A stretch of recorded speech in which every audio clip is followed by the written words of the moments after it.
Welcome to Pindar Poetry. We hope you learned something new. You start by getting the essentials ready.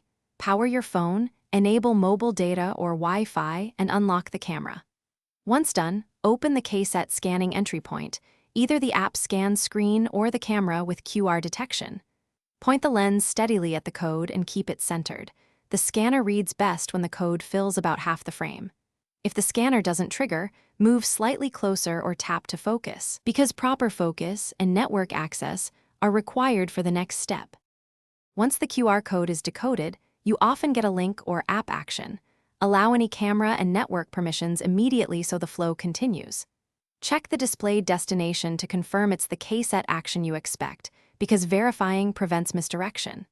Then follow prompts.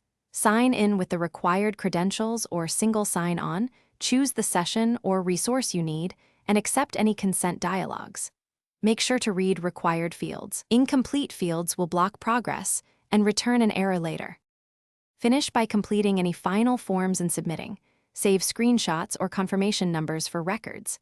Once done, validate the outcome shown on screen, look for success messages or emailed receipts. If something goes wrong, first retry, toggle Wi-Fi or mobile data, close and reopen the app, or scan the QR with another device to rule out camera or cache issues. If the error persists, contact Kcet support and supply the timestamp, device model, OS version, and exact error text for faster resolution. Thanks for watching. Consider subscribing if we helped you.